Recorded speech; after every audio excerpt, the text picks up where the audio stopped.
Ball State Sports Link's third Down Chirp is delivered by Papa John's.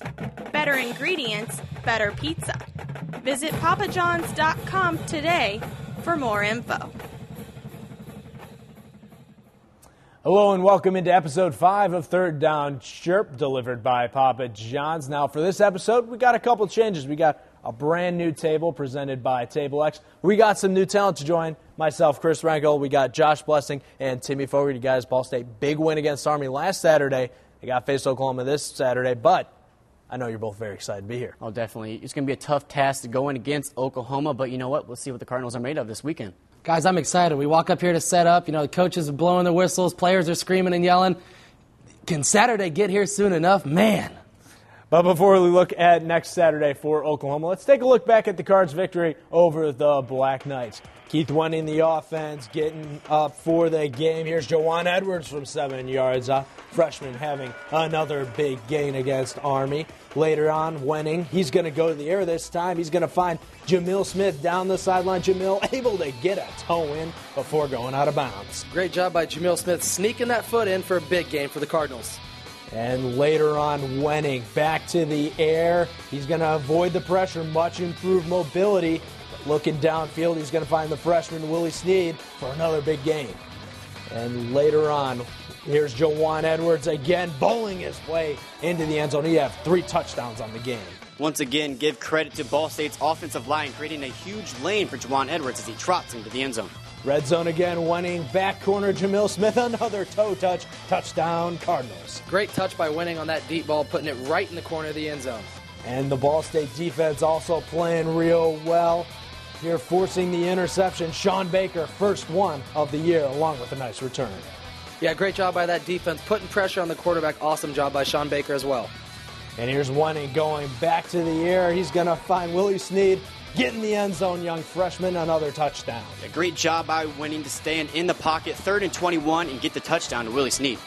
Defense yet again coming up big as Ball State almost gets the fumble, but the Army offense had nowhere to go all game. Just the defense in general did such a good job holding that Army offense. They were just disrupted the whole game. Army would score 3 touchdowns in the second half, but in the end, Ball State comes out with the big victory, 48-21. As here you see some stats from the game. Ball State domination all across the board. Yeah, just like you said, Chris, domination. One of the biggest and just eye-popping stats is the time of possession. Ball State 31-12 compared to Army's 28-48. That's a team that had 59 rushing attempts. Also, another thing, 0 passing yards for the Army Black Knights. Tied an NCAA record. Only 4 passing attempts, but still a great job by the secondary. A huge afternoon for Willie Sneed. 10 receptions, 180 yards through the air, 1 touchdown. A guy that continues to impress us as the season goes on. Keith Wenning, 24 for 30, 324 yards, 3 touchdowns. It's a quarterback that's coming into his own, especially through these first 4 games of the season. After the game, here's a very happy Coach Lembo. Great atmosphere, nice crowd, and good win for us. Thought we went in with a really nice plan. Our coordinators did a nice job preparing the team on both sides of the ball and on special teams, and our guys came out and executed very well. And guys, every week it seems like we're repeating ourselves. Keith Wenning, another phenomenal game, 324 yards, 3 touchdowns, no interceptions. He only played 3 quarters. Josh, it seems like every week this kid just keeps getting better. Yeah, I think we would both agree that he is continuing to grow as a quarterback, especially through these first 4 games. You know, he really never got flustered against Army. Even when they did bring pressure, he was able to move up in the pocket and make a short throw, going 24 for 30, 324 yards through the air. Both career highs for the sophomore quarterback. That's the most passing yards since back in 2008 when Nate Davis did it with 351 yards through the air. So he's continuing to grow, and he looks real comfortable out there. Guys, I think the most impressive part is just how smart and consistent he's playing. In this new offense, they throw so many high percentage passes. Keith doesn't try to do too many crazy things. He does exactly what Coach Limbo wants. Get the ball in the hands of your playmakers. Do your 3-step drop, throw that 5-yard out. That 5-yard out could turn into a 25-yard gain. Get the ball in the hands of your playmakers. He's completing, I think, 72% of his passes around that area. Just so impressive. If he continues to do that, you guys, he's just going to keep growing and growing. The most impressive stat for me, no interceptions so far this year. This kid is only a sophomore. He's going to keep getting better. Now, almost as impressive as the offense's performance against Army was the defensive performance. Army comes in with the triple option attack, very tough to stop. Ball State held them under 100 yards rushing in the first half. Josh, how dominant was this performance by the defense? They played fantastic. The D really stepped up. They seemed prepared. Limbo had this defense ready to go. They knew Army's slow style, running the football. Typically, they only pass 1, 2, maybe even 3 times in a football game. At times, they would move 6, 7, and even 8 guys up in the box to stop the run. And, they really swarmed to the ball carrier, made a lot of complete tackles, and they didn't allow any extra yards after they made that first contact with the running backs. And Chris, you said it right away, their performance was dominating. Against the triple option offense like this Army team runs, you have to be disciplined. That means somebody has to hit the quarterback every time. Somebody's got to be on the running back. That's their man that they have. The Ball State offense, the way that they just manhandled that Army offensive line and running backs in the first half was so impressive. Army didn't score a touchdown until 4:14 left in the third quarter. Just their ability to stop such a hard offense to contain was very, very impressive. And not only that, they did not allow a completed pass the entire game. That ties an NCAA record. So great performance on the defensive side of the ball. Now, this win is big for the fans and for the team, but it really doesn't count towards your final MAC standings. Josh, what does this win mean down the road for Ball State? Well, what I think it means is I think this program is moving in the right directions. This team has been through a lot the past couple of years with the coaching changes with Hoke and Parrish and now Limbo. I think the biggest thing after this victory this past weekend is that the fans are starting to show their support. The best way to get fans to come out and support you here at Schumann Stadium is to win, and a 3-1 start is doing just that. Guys, if you win, they will come. They keep winning games, people will start coming to these games. Limbo in his first season starting 3-1. Also, to be able to beat an Army team who went and won a bowl game last year, if Ball State keeps to continue their success that they have, the people on the committee for the Bulls, they look at that down the road. This Army team, beat a Northwestern team earlier this year who's pretty good. I mean, Ball State just dominating Army can really help them when it comes to playing in a bowl game. And I think the big win against a team like Army who won a bowl game last year, it's really going to speak to a lot of confidence for the younger players as they progress through the season. Now, Ball State comes away with a big win against Army. Let's take a look at some of the other scores around the Mid-American Conference. Syracuse takes down Toledo 33-30. Yeah, very controversial call at the end of this game. Toledo could not pull off the big win. All right, Western Michigan and Illinois. Illinois edges out the Broncos 23-20. Yeah, Ron Zook's been on the hot seat at Illinois for the last couple of seasons, but I'll tell you what, guys, this Western team has been looking good the last couple of weeks.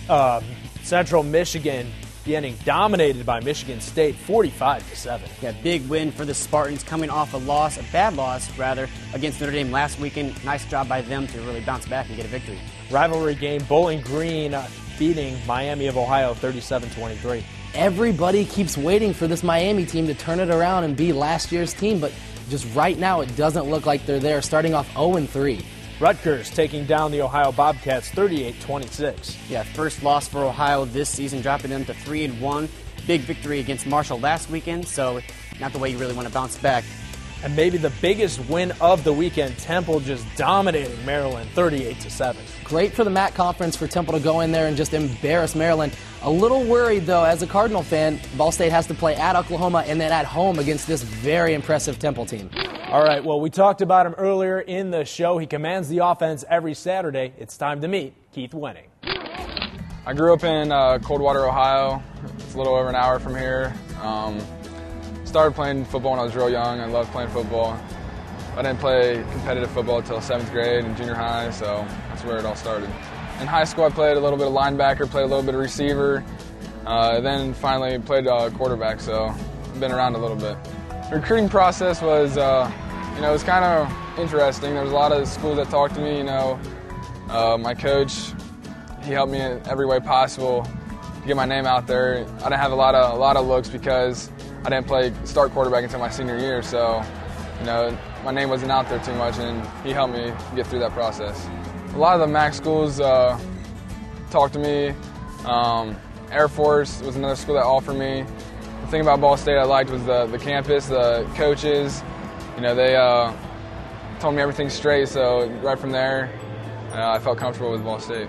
The biggest jump for me is the speed of the game. The defense, everybody a lot faster than in high school. High school, you can do whatever you want, and no one can touch you. But here, you got to know what the defense is going to do to beat them, because their speed can be a tough thing to beat. My best advice that I've gotten was from a high school coach. He was a coach that cared about his kids that he had. The best advice that he gave me was never take anything for granted, work as hard as you can, and I really brought that with me here, and it's helped me out. This year, I know the new offense a lot better. I know the defense is a lot better, and I'm just more comfortable with the speed of the game overall. Lumba's a great coach. He's a great person outside of football as well. He treats everybody fairly. He treats number one guy like the 105th guy. He doesn't treat anybody different, so he's a great coach. For myself, just to be a complete player, less turnovers than last year, that was a big part that hurt us. So less turnovers as a player, just a leader in the offense that people can look up to make a play. And for a team, getting back to where we know we can be, whether that's a bowl game or back to Detroit, just getting wins on the board.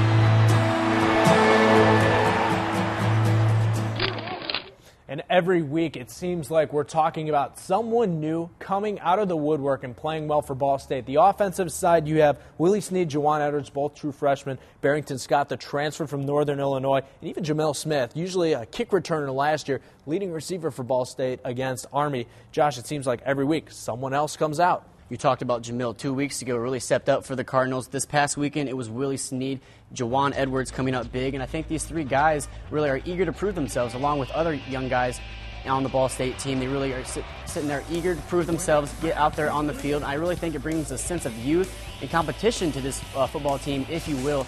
Use Jamil Smith as a perfect example. Last year, typically only a punt returner.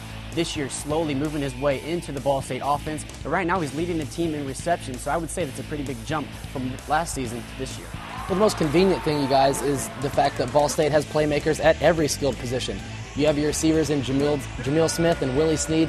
You have Juwan Edwards on the ground and Keith Winning as a sophomore throwing the ball through the air, who has been on fire lately. If they're stopping the running game with Edwards, you can air it out to Snead and Jamil Smith.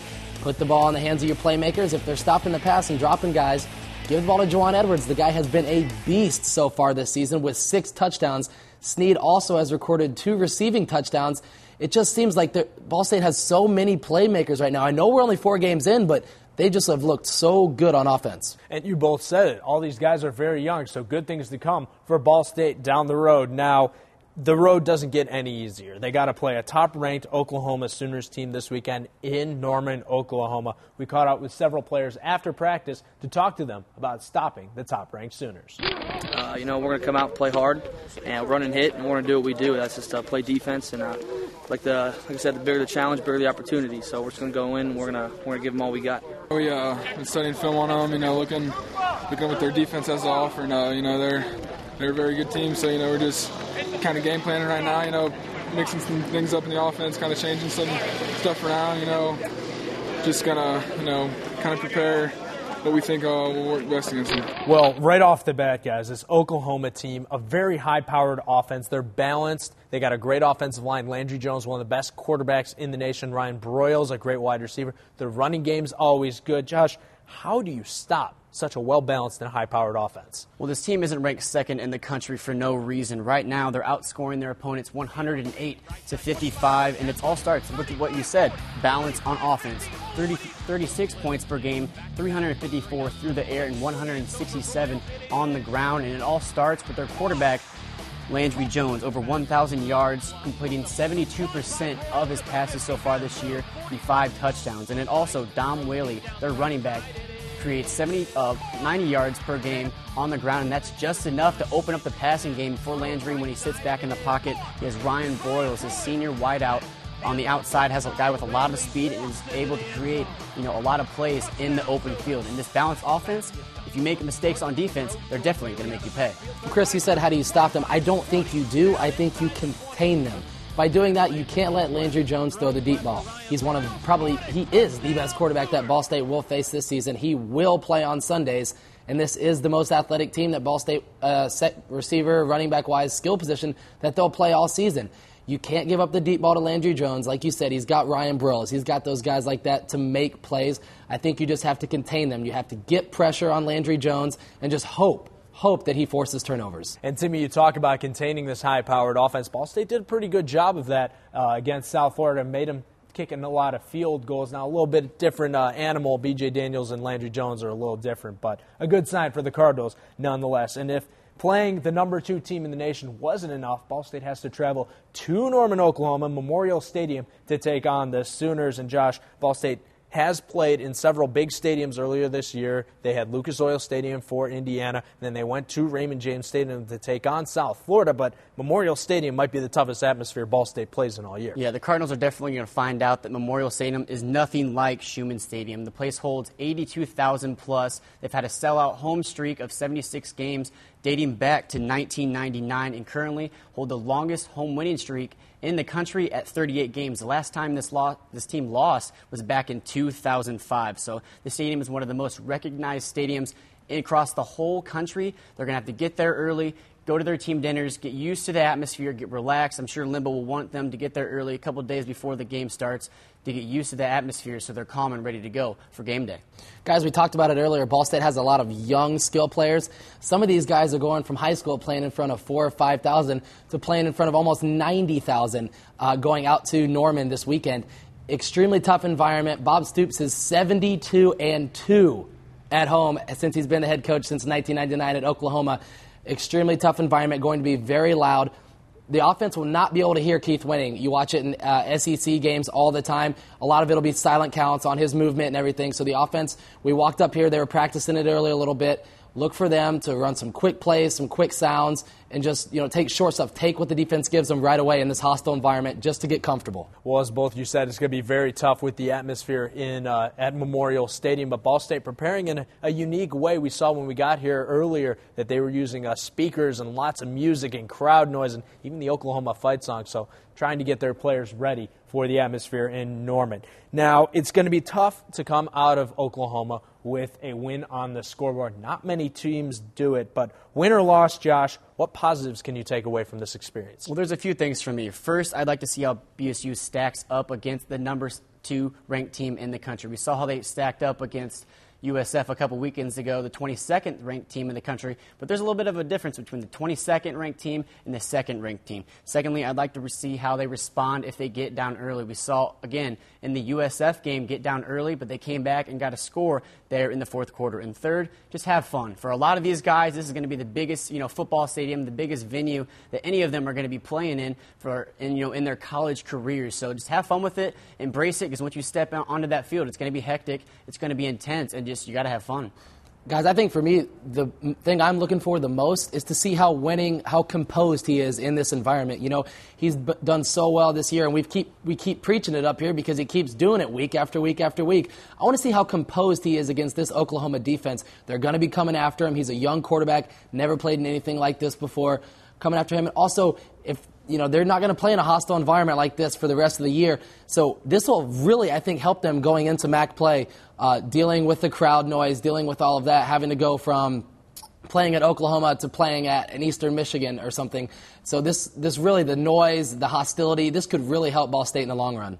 Well, guys, a positive for me would be coming out of Oklahoma without any injuries. This team is banged up as it is. They can't afford any major injuries heading into MAC play.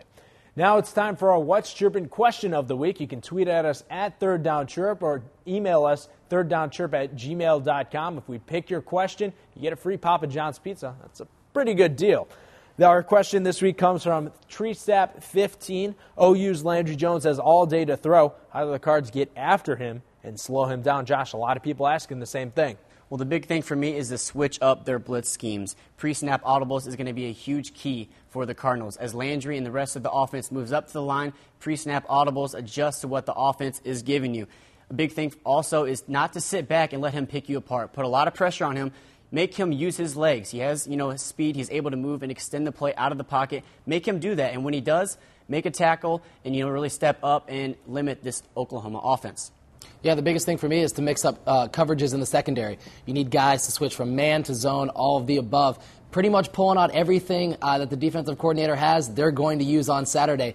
It's pretty much what you have to do in these big games, especially going to Norman, playing a number 2 team, and the best offensive receivers and quarterback you'll play all season with Ryan Broyles, Kenny Stills, mix up from man to zone, maybe show a blitz with a free safety, throw him back into zone. Just, kind of get a feel for it right off the bat, and don't be afraid to do anything.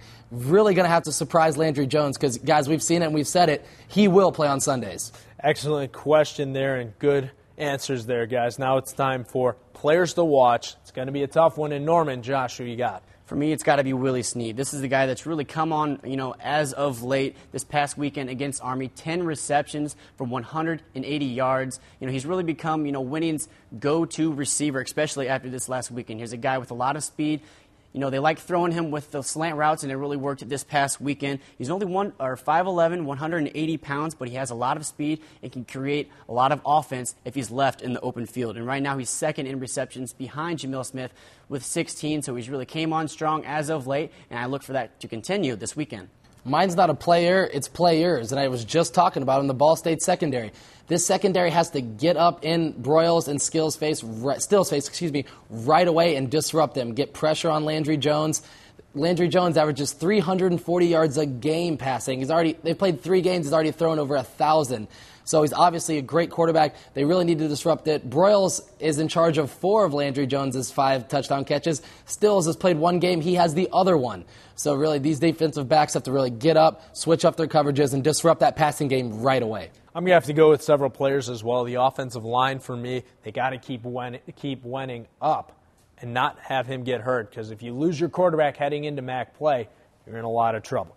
All right, that's great job, guys. That's it for this week. Be sure to tune in every Thursday at 3 p.m. online for Third Down Chirp. Also watch us on WIPB, Comcast Indiana, and nationally at Fox College Sports. Also be sure to follow us on Twitter at Third Down Chirp and at BSU Sports Link. For Timmy Fogarty, Josh Blessing, I'm Chris Renkel. We'll see you next week.